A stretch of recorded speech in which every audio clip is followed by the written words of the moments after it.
It's gonna be in my head all day, please. Care about anything but you. Whatever happened to those guys? Today, we're diving deep into the story of the Cardigans, a Swedish band that took the world by storm with their unique blend of indie pop, rock, and electronic sounds. From their humble beginnings in one of the most religious communities of Sweden to international stardom.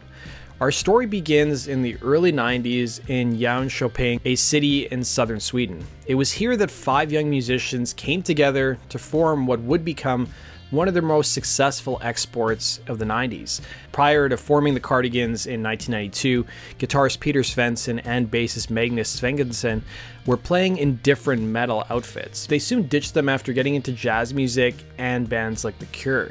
It was around 92-93 they enlisted Svenningsson's schoolmates and possible old flame, as one article put it, Nina Persson, in addition to keyboardist Lars Olof Johansson, as well as drummer Bengt Lagerberg. It proved to be the first band for 3 of the members. In fact, Persson had never sung a single note before, but Svensson and Svenningsson were convinced that she had an aura about her and she should be the center of the group. But being a musician wasn't what Persson originally envisioned, initially enrolling in art school hoping to become a visual artist. She remarked at the Blaring Out show, "I was bored out of my mind in this small, safe place. I was like, awesome, I get to hang out with fun guys." They were soon living under the same roof, tinkering away on their music. Persson's family was also an outlier in the community that was considered one of the most religious places in Sweden. Her father, a banker, and her mother, a social worker, were both atheists. In fact, Persson marked The Independent. It was very, very religious, suffocatingly so. In fact, her parents pushed on her that God wasn't real, but Persson did something that was so unexpected, getting baptized at the age of 14, adding, "I still don't really believe in God, but I like the aesthetics of religion a lot. Do I pray? Only when I want something." Each member brought their own unique musical background and influences to the table. One of their early influences was the jazz music they heard on Swedish children's television programs. The other members were influenced by the Swedish pop group ABBA, all the way to the Smiths, the Sundays, Stone Roses, and Depeche Mode, all the way to heavy metal groups like Black Sabbath.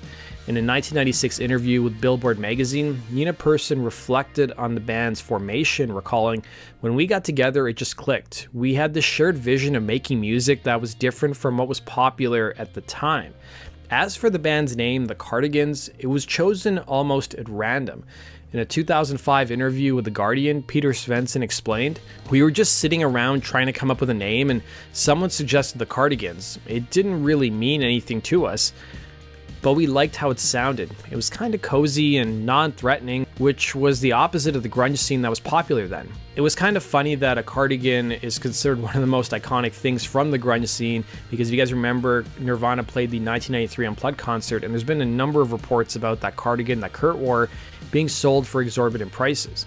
The Cardigans began rehearsing and writing songs around 1992, developing their signature sound that blended elements of pop, jazz, and rock. The band soon moved to a Swedish city of nearly 250,000 people called Malmö, which had several music clubs and a nearby studio. The band started playing shows also in nearby Copenhagen and Denmark. The group's early demos caught the attention of Swedish producer Tor Johansson. The members would even refer to him as the Sixth Cardigan. The producer invited the budding musicians to his 24-track analog studio in Malmö and introduced them to vintage instruments, and really took a pretty important part in shaping their sound. The group's bassist told Rolling Stone, "We didn't consider ourselves very 60s until we started recording at Tambourine Studios with the producer. So he started to teach us about 60s music, and we adopted his theories." The Cardigans' debut album, titled Emmerdale, was released in 1994 on the Swedish label Stockholm Records. The album showcased the band's early jazz pop sound and Nina Persson's distinctive vocals. The band hinted in interviews for the album that Emmerdale was one of the most British-sounding words they could think of, and it may have also taken its name from the popular British soap opera of the same name, with Persson telling the interviewer, "Oh yes, I grew up with it. We decided the first album was light and airy, and someone said, like Emmerdale. It's a lovely word." Say that summer had its charm, and that you didn't know lead your heart. The album was also notable because the group covered the Black Sabbath tune Sabbath Bloody Sabbath.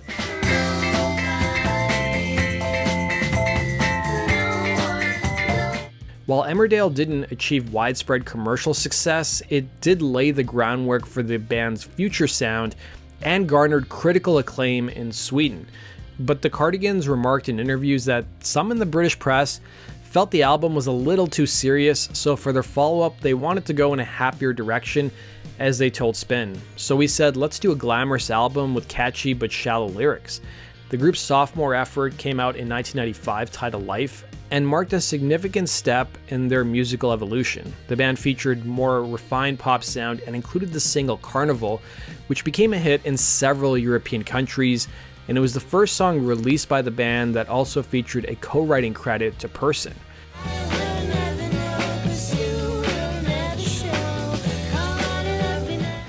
The record ended up going double platinum in Japan and made inroads in the UK, going gold. Life was also the band's first US release, coming out on the Minty Fresh record label, which also had Veruca Salt signed to their roster at the time. Life did get some attention from college radio in the States, with one paper calling the Cardigans the most sound investment to come out of Sweden since Volvo. In a 1995 interview with a Swedish newspaper, Nina Persson remarked, "With Life, we wanted to create something more cohesive and polished. We were still experimenting with our sound." Person appeared on the front cover of their second album looking like a figure skater, and it turned out she'd done so because she had figure skated when she was younger, but quit after not winning any competitions. 1 year later, in 1996, Person changed her tune on the album, calling the lyrics shallow and being about nothing. The success of Life in Sweden and other parts of Europe set the stage for the Cardigans' international breakthrough, which was just around the corner. It was around this time current Mercury head Danny Goldberg saw the Cardigans perform in Hong Kong at a record conference. He soon signed the band to his label. 1996 saw the release of the group's third studio album and their international breakthrough, First Band on the Moon, which showcased the band's ability to blend catchy pop melodies with darker and more introspective lyrics.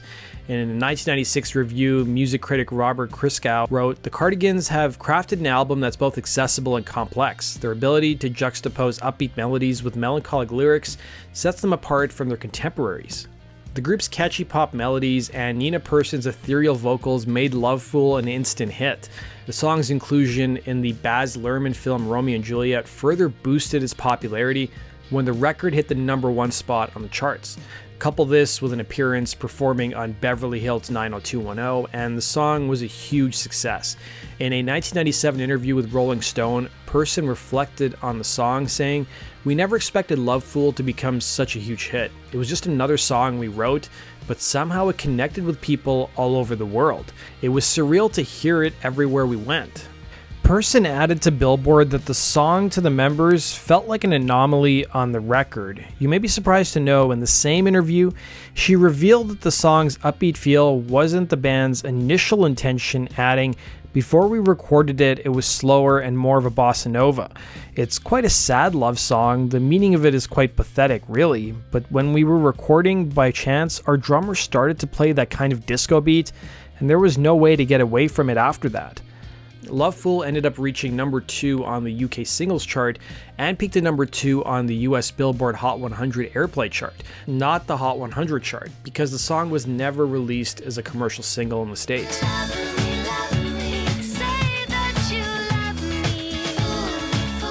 The crazy part was that in April of 1997, the song received more airplay on radio than any other pop song, with the exception being No Doubt's Don't Speak. It later went on to become the most played song for 7 consecutive weeks on US radio, and the 4th most played song in 1997.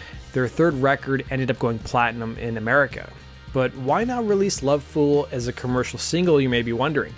Well, Person told the Star Tribune that Mercury Records wanted to, and I quote, "preserve the band's integrity as an indie act and not have them shoot for becoming a mainstream act overnight."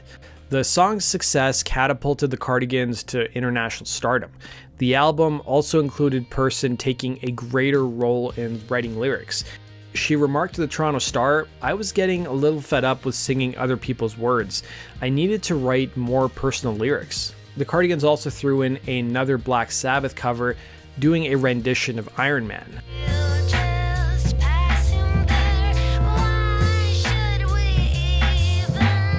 One person who loved the band's cover of Iron Man was Ozzy himself, who saw the band perform the song in Sweden. In fact, Ozzy told the Baltimore Sun, "In a funny sort of way, it's a little more creepy than the way I did it because she sings in such a sweet voice.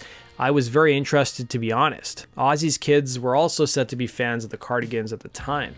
A lot of the press for the album focused on the band's similarities to 60s era jazz and pop, possibly because of the old recording technology they used, while others in the press referred to the Cardigans as a novelty act. The band were adamant they weren't obsessed with all things 60s, admitting they didn't really listen to that era of music. The press, of course, focused a lot on Person, and she became a reluctant sex symbol, with her recalling to The Independent, "I was called ridiculous things like the Ice Queen, and if I smoked a cigarette or wore leather pants, the media went wild. It was crazy stupid. Suddenly I represented this group that creatively I had little to do with. I never felt as if I deserved the fame," which was probably very Swedish of me. People were saying I was hot looking, cute, but I never was. I never had groupies unlike the rest of the band. The success of First Band on the Moon and Lovefool led to a grueling tour schedule for the Cardigans. In a 1998 interview with Q magazine, Peter Svensson described the toll of the sudden fame. "It was exciting but also exhausting. We were constantly traveling, doing interviews, and performing. There were times when we felt like we were losing touch with why we started making music in the first place." Even though Person wanted to go off and do her own projects, her bandmates in the Cardigans refused to let her go, with her telling The Independent, "I'm not saying I was a slave, but I was being restricted. It upset me." Person soon returned to the Cardigans, and the group recorded their album Gran Turismo, with her recalling to The Independent, "I was very f***ed up throughout the entire recording. I remember finding a dead bat in the woods near the studio one day. I took it back, nailed it to the wall, and sang every word to that bat and to nobody else." Gran Turismo marked a significant departure from the band's earlier sound, incorporating darker and more electronic elements using loops and electronic drums. Many interviews also highlighted the band's trip-hop influences as well. The record saw Person write all the lyrics, with her remarking to the Boston Globe about the album's name, "It's the situation where you've been living your life, but you're really not part of it. You spent so much time figuring it out, you can't enjoy it." The Cardigans had also stated in numerous interviews that they wanted to develop a darker side of their music. That was always there, but never at the forefront of their past records. The lead single, My Favorite Game, showcased the band's new direction, also with an edgy new music video. The video was directed by Jonas Åkerlund, who had previously worked on the Prodigy song Smack My Bitch Up and Metallica's Turn the Page. You're losing your mind again. In fact, My Favorite Game's music video was too edgy for MTV, who initially refused to air it unless edits were made. Person remarked to an interviewer that MTV had an issue with her not having two hands on the steering wheel of the car when driving it, and they also had to edit out several car crash sequences as well that were deemed too graphic. In a 1998 interview with Melody Maker, Person explained the shift in their sound. "We felt like we needed to change ourselves and our listeners. Gran Turismo is more reflective of where we were as a band at that time, a bit darker, a bit more complex." The album was a commercial and critical success, with My Favorite Game becoming a hit across Europe and peaking at number 16 in the States. The follow-up single, Erase Rewind, performed well in Europe as well.